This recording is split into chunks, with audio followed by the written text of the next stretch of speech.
6-7 महीने हो गए उनका वो मसला हल नहीं हो रहा, उनका वो मसला हल नहीं हो रहा, कोई फैमिली प्रॉब्लम थी। और एक दिन मुझे मिले and he was so happy, और उन्होंने मुझे एक सेंटेंस कहा जो मैं कभी नहीं भूलूंगा। उन्होंने कहा कि अली भाई, ऑल इट टुक वाज 1 तहज्जुद, दैट्स इट। लेकिन 6 महीने मुझे कभी टाइम नहीं मिला।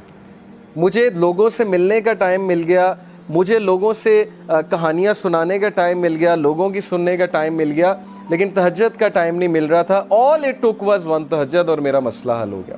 तो इमाम शाफी रहीमहुल्लाह ने कहा कि मेकिंग दुआ एट द टाइम ऑफ तहज्जुद is like an arrow which does not miss its target. तो बाकी ये कि अल्लाह दुआ आप करें और ना मिले, ये एक अलग बात है। ज़ाहिर है अल्लाह ताला वही देंगे जो बेहतर है, लेकिन ये सेंटेंस याद रखने वाला है कि ऑल इट टुक वाज 1 तहज्जुद। तो अपने आप को फारिग करें, टाइम निकालें अल्लाह ताला के लिए, ये आपके ही लिए बेहतर है। और फिर ये हदीस, अनस इब्न मालिक रिपोर्टेड द मैसेंजर ऑफ अल्लाह सल्लल्लाहु अलैहि वसल्लम सेड, अल्लाह ऑलमाइटी सेड, हदीस कुदसी है, O son of Adam, if you call upon me and place your hope in me, I will forgive you without hesitation. अगर तुम होप मेरे से लगाओगे, उम्मीद मेरे से लगाओगे, तो मैं तुम्हें माफ़ करूँगा, विदाउट एनी हेजिटेशन मैं तुम्हें माफ़ करूँगा। O son of Adam, if you have sins piling up to the clouds and then ask for my forgiveness, I will forgive you without hesitation. और अगर तेरे गुनाह आसमान तक जा रहे हैं और आसमान की तरह पाइल अप हो चुके हैं, क्लाउड्स की तरह, यानी इतने सिन्स हो चुके हैं कि तुम इसराफ कर चुके हो, और तुम मुझसे माफ़ी मांगोगे, मैं तुम्हें माफ़ करूँगा। लेकिन सच्चे दिल से तौबा करोगे, मेरे पास आओगे, मेरे से बात करोगे, मुझे रिकग्नाइज़ करोगे, तो मैं तुम्हें माफ़ करूँगा। तो क्वेश्चन ये है कि क्या हमारे होप्स अल्लाह ताला से लगे हैं या हमारे होप्स क्रिएशन से लगे हैं?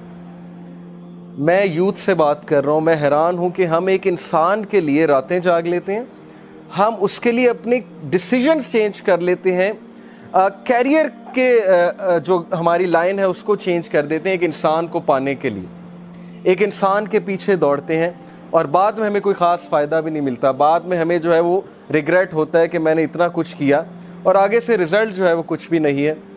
तो ये हैं वो मिसालें जो अल्लाह ताला हमें कुरान मजीद में बता रहे हैं, हदीस में बता रहे हैं कि तुम मेरे से उम्मीद लगाओ, तुम मेरे पास आओ, तुम मेरे से मांगो, फिर देखो कि तुम्हारा मसला हल होता है कि नहीं होता है। और उम्मीद लगाने के हवाले से इब्न तैमिया रहीमहुल्लाह लिखते हैं, उनकी एक किताब है, कलामुल्लाह.com पे आप जाएं तो वहाँ पर एक किताब है इब्न तैमिया की, I think relief from distress, yes exactly ये नाम है, रिलीफ फ्रॉम डिस्ट्रेस से रिलीफ कैसे मिलना है। ओके, ये किताब है। वो किताब इस आयत की तफसीर है, ला इलाहा इल्ला अंता सुब्हानका इन्नी कुन्तु मिनज़ ज़ालिमीन। सिर्फ एक आयत को पकड़ा इब्न तैमिया ने और पूरी किताब लिख दी। उसमें वो एक बात लिखते हैं कि असलाफ जानबूझकर ये दुआ करते थे, ये भी एक दुआ थी उनकी कि हमारी दुआएं डिले हों, हमारी दुआओं की कबूलियत डिले हो। अब ये हमारे लिए, हम जैसे लोगों के लिए जो दुनिया में बहुत डूबे हैं, बड़ी अजीब बात है। हम तो चाहते हैं यूँ दुआ कबूल हो, मैं अल्लाह से मांगूँ और चीज़ मेरे सामने हो, चाहे वो मेरे लिए बेहतर है या नहीं है। असलाफ कहते थे कि हम जानबूझ के विश करते थे कि दुआएं डिले हों। क्यों? क्योंकि जब बंदा दुआ कर रहा होता है उसका ताल्लुक़ ही अल्लाह से और होता है, तो वो उस ताल्लुक़ को एंजॉय करते थे कि हम तकलीफ़ में हैं, हम किसी डिस्ट्रेस में हैं, बस हम दुआएं किए जाएं। तो ये ताल्लुक़ उन्हें बहुत लुत्फ़ देता था। ये एक बहुत हाई लेवल की बात है। बताना मैं आपको ये चाह रहा हूँ कि देखें, मुसीबतें आती हैं, मुश्किलें आती हैं, इंसान पर बहुत से फेजेज़ आते हैं, और उस फेज़ में अगर अल्लाह से आप कनेक्ट कर जाएं तो ये आपके लिए खैर ही खैर है, और उस फेज़ में अगर अल्लाह से दूर हो जाएं तो फिर ये शर है बहुत बड़ा।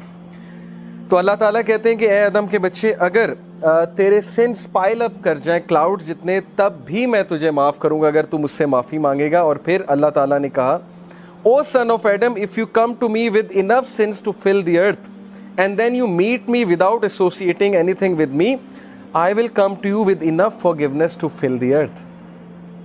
अगर तू मुझसे मुलाकात करे और तू मुझसे माफ़ी मांगे और तेरे सिंस अर्थ को फिल करे हुए हैं, यानी इनफाइनाइट सिंस हैं, और तू मुझसे माफ़ी मांगेगा, तो मैं तुझे बिल्कुल उतनी फॉरगिवनेस के साथ माफ़ी करूँगा जितने तेरे सिंस, और ना सिर्फ माफ़ करूँगा, तेरे सिंस को मैं रिवॉर्ड्स में कन्वर्ट करूँ। सच इज़ अल्लाह कि ना सिर्फ गुनाह माफ़ हुए बल्कि गुनाहों को रिवॉर्ड्स में कन्वर्ट कर दिया अल्लाह ताला ने। इतना आसान है, एक इंसान को मनाना कितना मुश्किल है। इंसान को मनाने में इंसान बहुत जलील होता है, अल्लाह को मनाना कितना आसान है। ठीक है, तो ये है वो मिसालें जिससे हमें सोचना चाहिए कि हम किस हस्ती को इग्नोर कर रहे हैं। अबू दर रिपोर्टेड, द मैसेंजर ऑफ अल्लाह सल्लल्लाहु अलैहि वसल्लम said, Allah Almighty says, whoever comes with a good deed will have the reward of 10 like it and even more. जो कोई अच्छा अमल करेगा मैं उसे 10 रिवॉर्ड्स दूंगा, दुनिया में भी और आखिरत में भी। दुनिया का रिवॉर्ड क्या है? ज़रूरी नहीं कि आपको पैसों की शक्ल में मिल जाए या आपको कोई reward as an materialistic reward मिल जाए। इज़्ज़त है, अल्लाह ताला की तरफ से कंटेंटमेंट है, अच्छी नींद है, अल्लाह ताला की तरफ से अच्छे दोस्त हैं, अच्छा लाइफ पार्टनर है, अच्छी फैमिली है, अच्छी लाइफ है, इज्जत वाली लाइफ है, ये रिवॉर्ड्स हैं।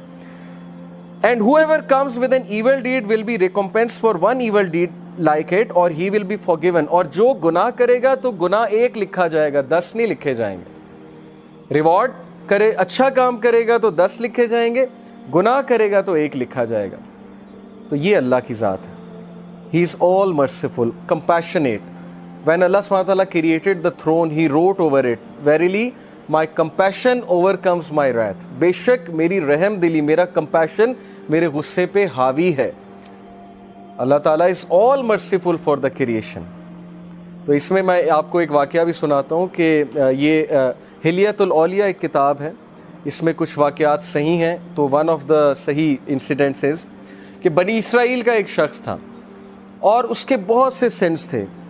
मतलब यू कैन इमेजिन, ड्रंकार्ड होगा, ज़ाहिर है कि चोरी करता होगा, रॉबरी करता होगा, वट एवर। वो इतना तंग आए वहाँ के लोग कि उन्होंने कहा कि इसको दूर दराज किसी इलाके में छोड़ आते हैं, चेन्स बांध के, क्योंकि बहुत फसाद मचाता है। तो वो उस दौर के जो नबी थे उनसे उन्होंने मशवरा किया, मशवरा करके उसको चेन्स में बांधा, दूर फेंका। यानी उसके सिंस इतने ज़्यादा थे, वो इतने तंग थे, उन्होंने कहा मरता है तो मरे।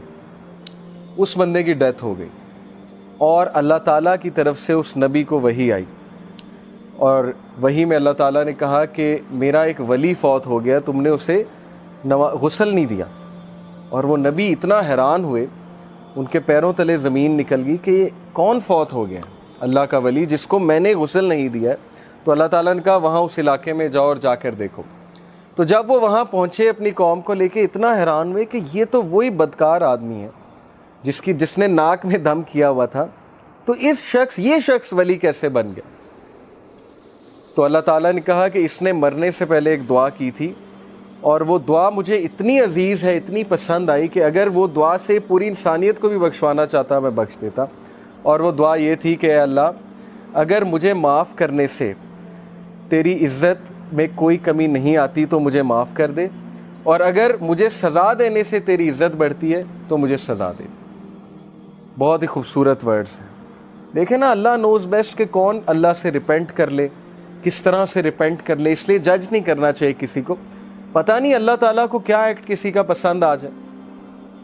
तो ये होप के बारे में एक वाक़या मैंने आपको सुनाया। सो अल्लाह सेज़ कि 10 रिवॉर्ड्स एक डीड के मिलेंगे, अच्छे डीड के, और एक गुनाह का एक गुनाह, एक ईवल डीड का गुनाह मिलेगा।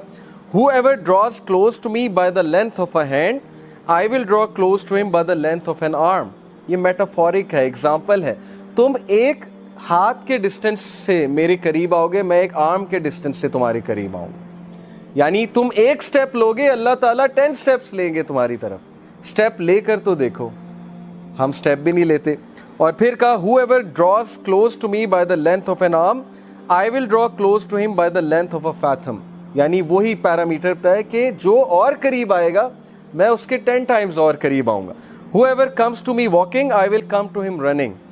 जो चल कर आएगा, it's me with enough sins to fill the earth, not associating anyone with me, यानी शिर्क ना किया हो, I will meet with him as much forgiveness. तो मैं उसको उतनी ही forgiveness के साथ मिलूँगा।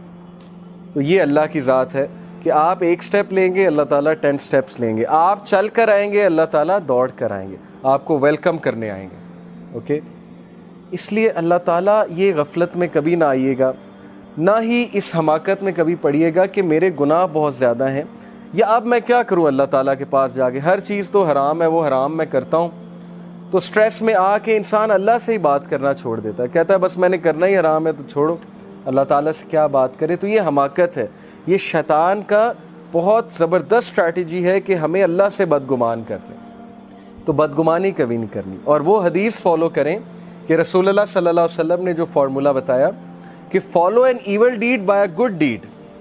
कोई गुनाह हो गया है, किसी को आपने कोई ज़ाहिर है हुकूकुल इबाद में कमी हो गई है, या कोई पर्सनल सिन हो गया है, अल्लाह की हुदूद पामाल हो गई हैं, जो काम नहीं करना चाहिए था वो अकेले में कर लिया है, तो डीमोटिवेट नहीं होना, प्रोक्रेस्टिनेट नहीं करना, इतना ज़्यादा रिग्रेट में नहीं चले जाना कि बस अब ज़िंदगी ख़त्म हो गई, अब तो मैं बिल्कुल ही बेकार हो चुका हूँ। रसूलुल्लाह said follow a bad deed by a good deed, बस खलास, ताकि दिल पे वो काला धब्बा ना पड़े, जिसकी वजह से फिर ज़ाहिर है दिल बहुत डार्कन हो जाता है, फिर नेकी नेकी नहीं लगती, बुराई बुराई नहीं लगती। और ये हमने खुद फील किया है, एक दौर में बुराइयाँ बिल्कुल बुराई नहीं लगती थी, ये तो पर्सनल हमारा एक्सपीरियंस है। मेरी लाइफ पास्ट में ऐसी है कि बहुत सी बुराइयों में इन्वॉल्व थे, वो लगती ही नहीं थी बुराई। ये कंडीशन ऑफ हार्ट पे डिपेंड करता है। और अब वो चीज़ इतनी बुराई लगती है कि मैं हैरान होता हूँ कि किसी दौर में हम ये भी करते थे। तो it all depends on the condition of the heart.